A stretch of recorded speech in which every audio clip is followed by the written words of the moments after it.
ऐसे 3 स्थानों पर बेटी का विवाह नहीं करना चाहिए। ऐसे 3 स्थान कौन कौन से हैं? हर माता पिता चाहते हैं कि उनकी बेटी अच्छे घर परिवार में जाए और सुखी जीवन व्यतीत करे।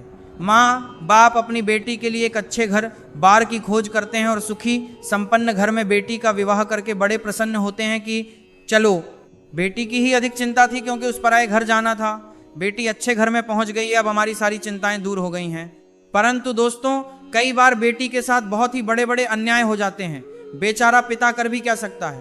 अपनी बेटी के लिए न्याय मांगते मांगते कोर्ट कचहरी के जीवन भर चक्कर काटता रहता है। कई बार न्याय हो भी जाता है और कई बार न्याय नहीं मिल पाता है। आखिर मन मारकर बैठने के अतिरिक्त उसके पास कोई विकल्प नहीं रहता। बेटी भी चली गई और कोर्ट कचहरी के चक्कर भी लगाता है। बेटी जीवित थी तो उसकी खुशियों के लिए दौड़ता रहा, बेटी मर गई है तो उसके न्याय के लिए दौड़ रहा है। दौड़ते दौड़ते बाल पक गए, शरीर पर झुर्रियां पड़ गईं और एक दिन सांसें थम जाएंगी, सब कुछ खत्म हो जाएगा। कितना संघर्ष भरा है एक पिता का जीवन। इसलिए ध्यान रहे, धन के लोभी अपनी बहू के पिता की इस व्यथा को समझकर चलें। बेटियां तो विधाता ने आपको भी दी होंगी। अपनी बेटी से ही अनुमान लगा लेना कि दूसरे की बेटी के माता पिता का क्या हाल होगा। हर बेटी के माँ बाप को आज मैं एक महत्वपूर्ण संदेश दे रहा हूं जो आपके लिए और आपकी बेटी के लिए हितकारी हो सकता है। आइए इस कहानी के माध्यम से समझते हैं कि बेटी का किन किन स्थानों पर ब्याह नहीं करना चाहिए। मित्रों, किसी नगर में एक कृपाराम नाम का निर्धन व्यक्ति रहता था। उसकी एक बहुत सुंदर 16 वर्ष की बेटी थी जिसका नाम था लज्जावती। कृपाराम अपनी इकलौती बेटी से बहुत ही प्यार करता था। लज्जावती बहुत ही होशियार और होनहार लड़की थी। वह रोजाना विद्यालय जाती थी और विद्यालय से लौटकर अपने पिता को खाना पहुंचाने जाती थी। उसका पिता कृपाराम एक सेठ के यहाँ मजदूरी करता था। लज्जावती जब भी खाना लेकर जाती तो सेठ उसे खूब गौर से देखता था और सोचता था कि यह लड़की बड़ी ही सुंदर, बुद्धिमान, सुशील और संस्कारी लग रही है। क्यों ना इसे मैं अपने घर की बहू बना दूं। मुझे अपने बेटे की शादी तो कहीं ना कहीं करनी ही है, उसका क्या पता वो कैसे विचारों वाली होगी।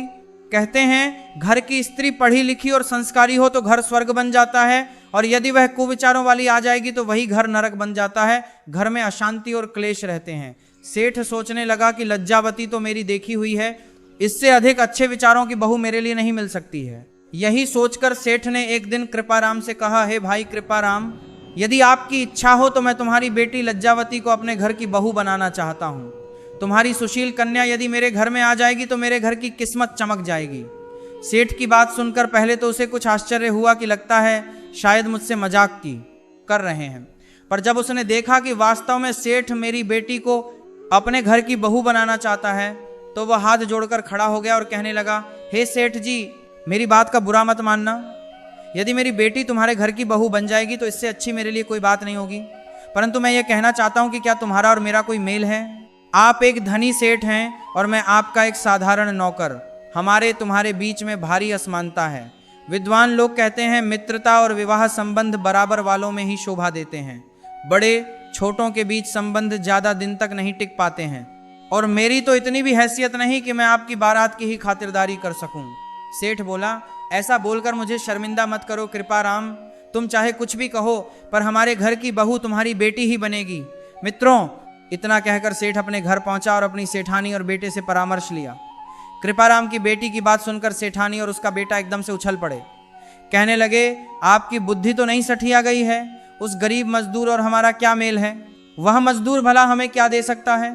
तब सेठ बोला, हे सेठानी, वह अपनी रत्न जैसी कन्या हमें देगा और वह भी संस्कारी और सुशील है। इससे ज्यादा तुम्हें क्या उम्मीद रखनी चाहिए? कन्यादान से बड़ा कोई धर्म नहीं होता।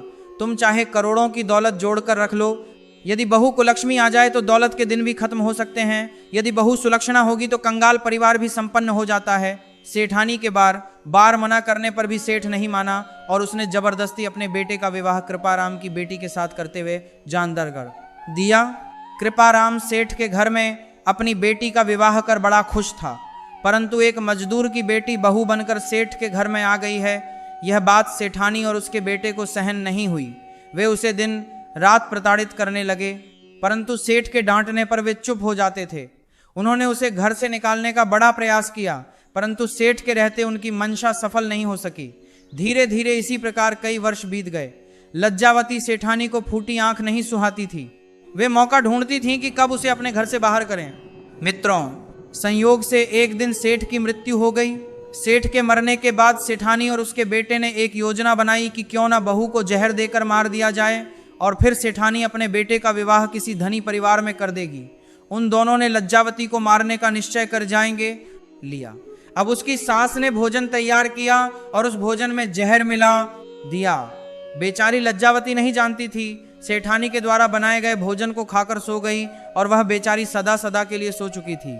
जब यह बात कृपाराम को पता चली तो वह समझ गया कि उसकी बेटी ने आत्महत्या नहीं की बल्कि उसे जहर देकर मारा गया है। वह सेठानी और उसके बेटे की मंशा को पहले से जानता था। पहले भी उनका व्यवहार बेटी के प्रति कुछ ठीक नहीं था। वह तो सेठ की वजह से शांत बने रहते थे। बेचारा कृपाराम पुलिस के पास पहुंचा और बेटी की हत्या की बात कही, पर सेठानी ने पहले ही पुलिस से साठगांठ कर रखी थी, इसलिए पुलिस ने इसे आत्महत्या का केस बना दिया। बेचारे कृपाराम ने बहुत भागा भागी की, पर बेटी के हत्यारों को सजा नहीं दिला सका। उसके पास इतना पैसा नहीं था कि वह बेटी के न्याय की लड़ाई लड़ सके। वह क्या करता? हार कर मजबूर होकर घर बैठ गया। उसकी बेटी के हत्यारे आज भी खुले घूम रहे थे। कृपाराम अपनी करनी पर पछता रहा था कि यदि वह सेठ की बात मानकर बेटी का विवाह उसके घर में नहीं करता तो आज उसे यह दिन देखना नहीं पड़ता। इन 3 स्थानों पर विवाह न करें। किसी ने सच कहा है कि इन 3 स्थानों पर बेटी का भूलकर भी विवाह नहीं करना चाहिए। भारी असमानता, जहां दोनों पक्षों के बीच भारी असमानता हो, कन्या का पिता बहुत निर्धन हो और लड़के वाले अत्यंत धनी हो, उस जगह पर भूल से भी बेटी का विवाह नहीं करवाना चाहिए। अधर्मी परिवार, जो अधर्मी हो और पैसों के लिए कुछ भी करने को तैयार हो, यहाँ तक कि अपना मान सम्मान भी बेचने को तैयार हो, ऐसे लोगों में बेटी का विवाह नहीं करना चाहिए। संस्कारहीन परिवार, जो परिवार संस्कारों से रहित हो, ऐसे परिवारों में धन धान्य से संपन्न होने पर भी बेटी का विवाह नहीं करना चाहिए। शास्त्रों और विद्वानों का मत है कि बेटी का विवाह करते समय केवल धन और सुख सुविधाओं को देखना ही पर्याप्त नहीं है, बल्कि कुल और स्वभाव की गहराई को समझना अत्यंत आवश्यक है। सबसे पहली और महत्वपूर्ण बात भारी आर्थिक और सामाजिक असमानता की है। जब कन्या का पिता अत्यंत निर्धन हो और लड़के वाले बहुत धनी हो तो अक्सर रिश्तों में वह संतुलन और सम्मान नहीं रह पाता जो एक सुखी वैवाहिक जीवन के लिए अनिवार्य है। धनी परिवार अपनी श्रेष्ठता के अहंकार में बेटी को वह आदर नहीं दे पाता जिसकी वह हकदार होती है और छोटी छोटी बातों पर उसे उसके मायके की स्थिति का ताना दिया जाता है, जिससे उसका आत्मसम्मान हर दिन आहत होता है। दूसरी महत्वपूर्ण सावधानी अधर्मी और लालची परिवारों के संबंध में है।